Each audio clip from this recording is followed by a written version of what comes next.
नमस्कार, मैं सुनीता कथा मंथन में आप सबका स्वागत करती हूँ। कथा मंथन में आज सुनिए तर्पण उपन्यास का 8वां अध्याय। लेखिका सुधा मूर्ति। चंपा देवी और मंगला देवी मुंबई जाने के लिए रेल में बैठी। मंगला देवी का पति रेलवे में पोर्टर का काम करता था, उन्हें पास की सुविधा होती है। वह बीच रास्ते में ही दीदी के साथ चलती थी। गाड़ी छूटते ही बोली, दीदी आप तो बड़ी भोली हो, हर सफेद चीज को दूध मान लेती हो। अरे बिना किसी पूछताछ के बेटे की शादी कर दी, न लोगों के बारे में पता किया न घराने के बारे में। अनाथ लड़की को बेटे के गले बांध दिया। लड़की बदचलन है, उनके घर में एक लड़का है ना, क्या है ना उसका नाम, बजरंग, उसी के साथ घूमती फिरती थी। लोगों ने अपनी आंखों से देखा है। फिर उसने शायद शादी के लिए मना कर दिया। उसी वक्त तुम मिली उन्हें, बस पकड़ कर दी शादी। तुमने कहा था ना कि सेतु की पढ़ाई खत्म करके शादी करेंगे, देखा कैसे जादू चला दिया। तुमने पहले ही शादी कर दी और इतनी जल्दी गर्भ भी हो गया। ध्यान से देखा तुमने, पेट कितना बड़ा दिखता है। अरे मैं दाई से पूछ कर आई हूँ, गांव के लोगों का भी यही कहना है कि गर्भ 6 महीने से ज्यादा का है। इस तरह सारा रास्ता उसने मसाला भर भर कर अपनी दीदी का दिमाग फिरा दिया। मुंबई पहुंचने तक चंपा का दिमाग गंदगी से छलक रहा था। ऐसे अनपढ़ के दिमाग में अगर कोई बात भर दी जाए तो बस दीमक की तरह चाट कर छोड़ता है। उसकी पूरी दुनिया उसके बेटे में समाई थी और खुद उसने दुनिया तो देखी नहीं, लोगों की बातों में जल्दी आ जाती थी। ऐसी माताओं को शादी में ऐसे ही दुख होता है जैसे वे बहू को लाते नहीं बल्कि बेटे को खोती हैं। चंपा ने अपना निर्णय पत्र में लिखकर भेज दिया। ना बेटे से पूछने की जरूरत समझी, ना किसी दूसरे से। बेटा जब तर्क करने आया तो उल्टा उसे ही पट्टी पड़ा दी कि तू ही बता सेतु, तू तो उसे देखते ही उसकी खूबसूरती पर फिदा हो गया। मैंने भी जल्दबाजी करती, बताते हैं लड़की का चाल चलन ठीक ना है। आसपास कहीं भी कोई इनसे रिश्ता करने के लिए तैयार नहीं था। तुम ही एक बकरा मिल गए, बस लड़की को तुम्हारे सिर मढ़ दिया। इस शादी को तोड़ना पड़ेगा तुम्हें, उस नरसिंह भगवान की कसम। नहीं माँ, पर कुछ भी बोलने की जरूरत नहीं। मैंने भी दुनिया देखी है, ऐसी बदजातों से नाता जोड़ने की कोई जरूरत नहीं। देखते रहना, वह 8वें महीने में ही बच्चे को जन्म दे देगी। हिसाब साफ दिखता है। शादी के 8 महीने में ही बच्चा? सेतु तुम तो पूरे 10 महीने बाद पैदा हुए थे। सभी औरतें 9 महीने में बच्चे को जन्म देती हैं। अब तुम ही हिसाब लगाओ और फैसला करो, इस दुनिया में हमारी भी कोई इज्जत है या नहीं। माँ ने बेटे के दिमाग को ठोक ठोक कर विकृत बना दिया। माँ जैसा चाहती थी बेटे ने वैसा ही फैसला सुनाया। अंत में अपने ब्रह्मास्त्र का प्रयोग किया। बेटे मैं तुम्हारी माँ हूँ, मैं क्या तुम्हारा बुरा चाहूंगी? मैं तो हमेशा तुम्हारा भला ही सोचती हूँ। तुम्हारे सिवाय मेरा इस दुनिया में है ही कौन? उस गिरी हुई औरत के साथ मैं तो नहीं रहूंगी। तुम चाहो तो रहो, मैं काशी चली जाऊंगी। अब तक मुंह फटी बंगला ने सभी को बता दिया होगा। उसे साथ ले जाकर मैंने ही गलती की। मुझे क्या पता था कि ऐसा होगा। मैं विधवा हूँ, गोद भराई नहीं कर सकती, इसलिए उसे साथ ले गई। इतना कहकर आंखें पहुंचने लगी। हफ्ते के अंदर चिट्ठी तीरथ राम के पास पहुंच गई। तीरथ राम की मुंबई यात्रा विफल रही। इससे बजरंग को गुस्सा आया। वह आग बबला हो गया और चिल्ला चिल्ला कर बोला, जिस भगवान की कहो कसम खाने के लिए तैयार हो। भागीरथी मेरी छोटी बहन जैसी है, जो भी उसके बारे में बात करेगा उसके मुंह में कीड़े पड़ेंगे। और सच पूछो तो उसकी सास राक्षसी है। उसका पति चूड़ियां पहनकर बैठा है। माँ को बताने की ताकत नहीं उस मर्द में। दोनों तरफ से खूब गाली गलौज हुई, नतीजा कुछ नहीं निकला। गर्भधारिणी दिन ब दिन कमजोर होती गई। आखिर एक दिन उसने बजरंग से विनती की, बजरंग भैया आप एक बार मुंबई हो आओ। उनका पैर पकड़कर किसी तरह उन्हें मना लेना। उनसे एक बार बात तो करके देखो। मैं जानती हूँ वे वैसे इंसान नहीं है। उन्हें बताओ कि भागीरथी सीता देवी जितनी ही पवित्र है। अगर इस कलयुग में कोई अग्नि परीक्षा है तो वह उस परीक्षा के लिए भी तैयार है। हमारे भगवान नरसिंह की कसम खाकर उन्हें मना लेना। उन्हीं को साक्षी मानकर सारी बातें बताना। अगर वे चाहते हैं कि मैं खुद वहां आऊं तो जरूर आऊंगी। अब ज्यादा चल फिर नहीं सकती बजरंग, बहुत कमजोर हो गई हूँ। बजरंग ने पहले कभी मुंबई देखी नहीं थी। अकेले जाने की हिम्मत नहीं हो रही थी। स्कूल में उसका एक साथी था चिंतामणि, उसने मुंबई देखी थी। वहाँ उसकी मौसी रहती है। उसका टिकट का चार्ज देकर उसे अपने साथ ले लिया। बजरंग बेचारा ठहरा गंवार।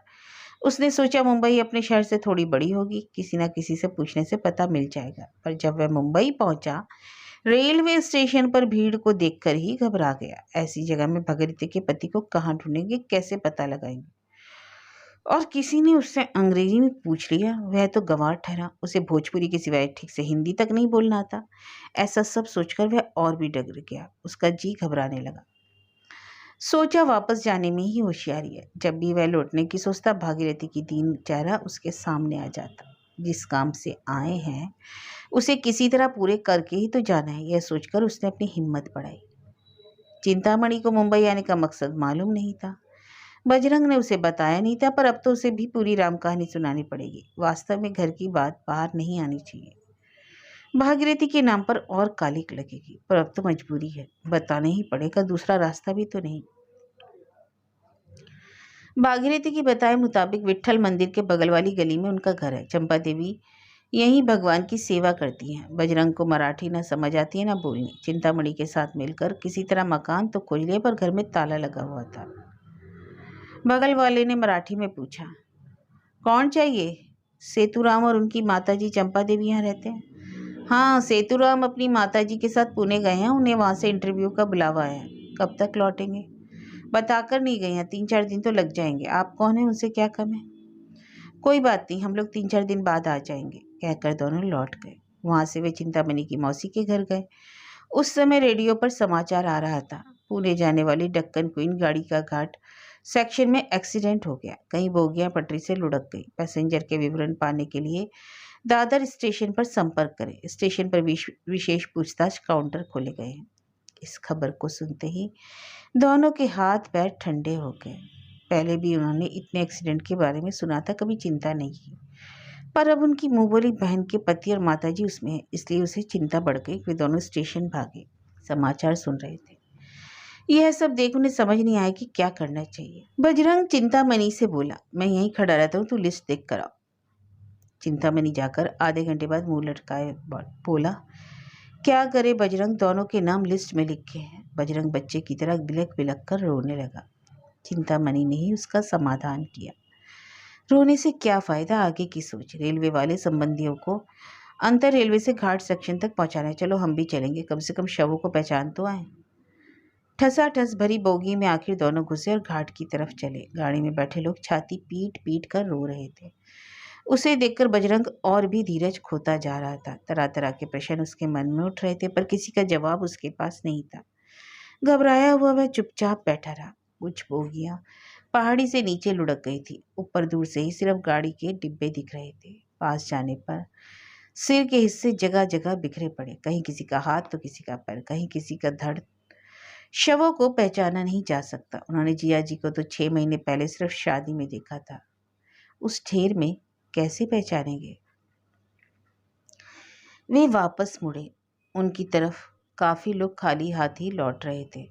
इतने में माइक पर आवाज आई, वारिस अपने शवों को पहचान कर ले जाएं, बाकी का कल सामूहिक दहन संस्कार कर दिया जाएगा, नहीं तो वे सड़ने लगेंगे। जिस काम से आए थे उसका ऐसा दुरंत होगा सोचा ना था। अब मुंबई में रहकर क्या फायदा। वे उसी दिन अपने गांव लौट आए। दूसरे दिन मृतक की लिस्ट अखबार में छप गई। एक स्थानीय अखबार खरीदकर उन्होंने अपने पास रख लिया। भागीरथी चातक पक्षी की तरह बजरंग का इंतजार कर रही थी। उसे विश्वास था कि बजरंग सेतु को मना लेगा। एक क्षण उसे लगा कि अगर वह भी बजरंग के साथ जाती तो अच्छा होता, ताकि वह भी दया की भीख मांगकर उन्हें मना लेती। भागीरथी को खाना खाए 2 दिन बीत गए। कभी कभी उसे अपने गर्भ के अंदर के बच्चे पर गुस्सा आता। इस शनि को इतनी जल्दी आना था मेरे पेट में, इसी से मेरा जीवन टूट गया। मैं अगर भूखी रहूंगी तो यह भी भूख से मर जाएगा। दूसरे ही क्षण उसे ख्याल आया, वही तो उसके जीने का सारा है। कभी लगता है कि इस घिनौने कलंक को लेकर जीने से तो अच्छा है गंगा में कूदकर इस जीवन को यहीं समाप्त कर दूं। बजरंग मुंबई से खाली हाथ ही नहीं लौटा, बल्कि बुरी खबर भी लाया। घर आकर उसने भागीरथी को देखा। आज वह मांग में सिंदूर लगाए, हाथ में चूड़ियां पहने साक्षात देवी लग रही थी। दिल पर पत्थर रखकर उसने उसे वैधव्य की खबर दे दी। गर्भिणी भागीरथी मूर्छित होकर जमीन पर गिर पड़ी। उस सदमे से उसे वहीं बच्चा भी हो गया। उसके पेट में सिर्फ पानी था, इसलिए बड़ा दिखता था। बच्चा बहुत छोटा था। हकान भी सिर पर हाथ रखकर बोली, इतना पानी तो मैंने जिंदगी में पहली बार देखा। मैंने कहीं जचगी की है, पर इतना कभी नहीं देखा। इतना सारा पानी और चूहे जैसा बच्चा। इस तरह शंकर इस दुनिया में प्रवेश कर गया। किसी को ना तो उसके आने का इंतजार था और ना ही कोई उसे देखना ही चाहता था। किसी को कोई खुशी नहीं मनानी, किसी ने भी उसके लिए कोई मन्नत नहीं मांगी। बेसब्री से कोई उसका इंतजार नहीं कर रहा था। ना ढोल, ना बाजे, ना खुशियाँ। भागीरथी ने ये किस्से ऐसे सुनाए जैसे सब कुछ कल ही घटा हो, पर यह दारुण कहानी 55 साल पुरानी थी। इन घटनाओं की एकमात्र जीवंत साक्षी थी भागीरथी। राम प्रसाद को ऐसा आभास हुआ जैसे वह स्वयं उस जमाने से गुजर रहा हो। एक पुराना रिवाज है, वह भी उस पिछड़े गांव में जहां सिर्फ अज्ञान और अंधविश्वासी जीवित है। भागीरथी संप्रदायों के बीच बंधनी बन गई। खबर सुनते ही उसका सिर मुड़वा दिया गया। उस रूढ़िवादी परिवार से और क्या उम्मीद की जा सकती थी। कोई भी भागी सिर्फ भागी बुलाने लगे कि तरफदारी करने के लिए तैयार नहीं था। किसी ने भागी से कुछ नहीं पूछा। पता नहीं कोई भागा भागा गया, नाई को बुला लाया और घुटनों तक लंबी चोटी को नाई ने निर्दयता से काटकर जमीन में गाड़ दिया। बाकी परंपराओं का पालन करके उसे पूर्णतः शुद्ध बना दिया। कहा गया कि इससे उसका पति परलोक में मोक्ष प्राप्त करेगा। भागी को अब किसी की कदर न थी। शादी के बाद 15 दिन पति के साथ रहने पर उसे सारी सजा भुगतनी पड़ी। जब लोगों को उसकी भावनाओं की कदर नहीं, तो वो भला औरों के बारे में क्या चिंता करे। इस परिस्थिति का सामना करने की शक्ति तीरथराम में नहीं थी। उन्होंने वहां से ट्रांसफर करा लिया। भागी सभी के लिए भारी लगने लगी। यह जवान सुंदर विधवा तो स्वयं एक समस्या है। इस उम्र में ही इसके इतने रंग। अब पता नहीं बाकी जिंदगी कैसे गुजारेगी। शुरू शुरू में तीरथराम की पत्नी कल्याणी चुप रही, बाद में भारी पड़ने लगी। उसने अपने पति को पेच कसा। मैंने सोचा था कि अनाथ लड़की है, शादी के 2-4 दिन बाद चली जाएगी और अब नासपीटी मरने तक यहीं रहेगी। अब तो उसका बच्चा भी है। पापी जन जहाँ जाए वहीं अकाल पड़ता है। पहले माँ बाप को खा गई, फिर पति को। इस तरह बिना लगाम के वह बोलती चली गई। भागी को ऐसी बातें सुनने की आदत पड़ चुकी थी। जिसकी भी नज़र उस पर पड़ती वही दिल को चीर डालने वाली बातें करता। भागी अपने जीने का मकसद जानती थी, इसलिए किसी कोई बात का जवाब नहीं देती। अपनी सफाई में कुछ कहने के लिए उसके पास था ही क्या। बजरंग लखनऊ यूनिवर्सिटी में पढ़ने गया। छुट्टियों में भी वह घर आने का जी नहीं करता था। घर की शांति समाप्त हो गई। घर में हमेशा कोलाहल और वाद विवाद चलते थे। छोटी छोटी बातों पर चीखना चिल्लाना। बजरंग का मुंह हमेशा गुस्से से फूला होता। भागी की हमेशा रोनी सूरत। कोई भी इन दोनों को देखना नहीं चाहता था। हर एक को इनकी सूरत से नफरत हो गई थी। बजरंग समझने लगा कि जब उसकी शादी होगी तो उसकी पत्नी भी भागी से ऐसा ही व्यवहार करेगी। साथ में गांव की औरतें और मसाला लगाकर उसके कान भरेंगी। उसने इस गांव को छोड़कर किसी और गांव में बसने की सोची। कॉलेज में फेल हो गया। इसी दौरान मद्रास पोर्ट ट्रस्ट में क्लर्क का काम मिल गया। बड़ी खुशी से इतनी दूर नौकरी मिली, यही सबसे अच्छा है समझकर उसने अपने पिताजी से कहा, पिताजी मद्रास में ज्वाइन कर रहा हूँ, आपको महीने के महीने पैसे भेज दिया करूँगा, आप उसे शंकर की पढ़ाई के लिए इस्तेमाल कीजिएगा। और अगले दिन वह चला गया। भागी सामने दिखाई दी। दोनों की आंखें आंसुओं से टपटपा गई। कोई कुछ नहीं बोल पाया। उसके जाने बगैर ही वे दोनों एक दूसरे की जिंदगी के अभिन्न अंग बन चुके थे। भागी के हिंडोले खाते जीवन समुद्र में बजरंग की एक ऐसी नाव थी जिसका वह सहारा ले सकती। नाजुक हालत को समझ रही थी, उसकी चोट को महसूस कर रही थी।